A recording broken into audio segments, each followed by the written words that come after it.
एडुवेदा education channel में आपका फिर से स्वागत है। गवर्नमेंट स्कीम्स की इस सीरीज में आज का हमारा टॉपिक है प्रधानमंत्री कृषि सिंचाई योजना। यह योजना सन 2015 में 3 अलग-अलग योजनाओं को मिलाकर बनाई गई थी। इस योजना के बहुत सारे उद्देश्य हैं, जिनमें से कुछ प्रमुख हैं, जैसे कि पहला, सिंचाई के क्षेत्र में निवेश को आकर्षित किया जाए, यानी कि इन्वेस्टमेंट को अट्रैक्ट किया जाए। वहीं पर दूसरा, जो हमारा खेती योग्य क्षेत्र होता है उसका विस्तार किया जाए, तथा जो वर्षा जल हमारा बेकार चला जाता है उसको संग्रहित करने का प्रयास किया जाए। आइए इसके बारे में थोड़ी जानकारी और लेते हैं।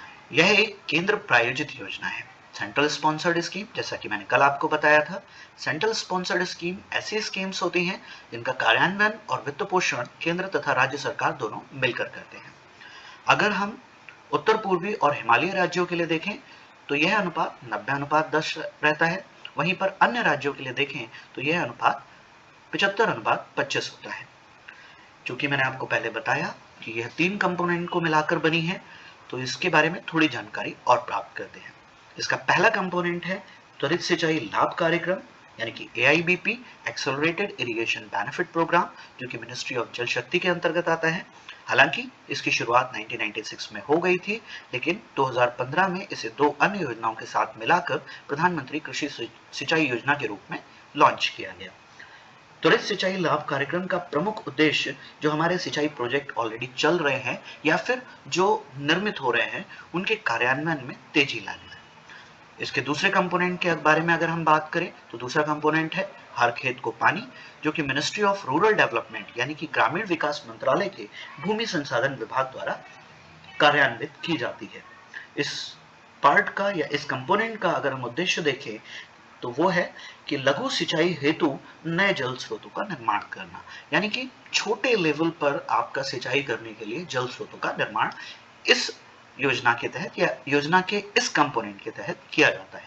वहीं पर तीसरे कंपोनेंट के बारे में बात करूं तो वह है वाटरशेड डेवलपमेंट, जो कि कृषि एवं सहकारिता विभाग यानी कि कृषि मंत्रालय के कृषि एवं सहकारिता विभाग द्वारा कार्यान्वित किया जा रहा है, जिसमें हम मिट्टी और नमी के संरक्षण हेतु प्रयास करते हैं।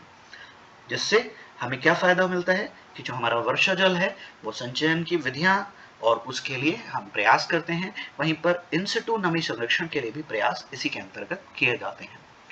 इसके बारे में थोड़ी जानकारी और देखते हैं। जल शक्ति मंत्रालय ने 2020 में इसके संबंध में जियो टैगिंग करने के लिए एक मोबाइल ऐप भी लॉन्च की थी। वहीं पर दिसंबर 2021 में cabinet committee of economic affairs यानी कि आर्थिक मामलों की मंत्रिमंडलीय समिति ने इसको 2026 तक विस्तार करने के लिए मंजूरी प्रदान कर दी है।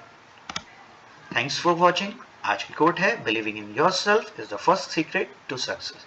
Thank you.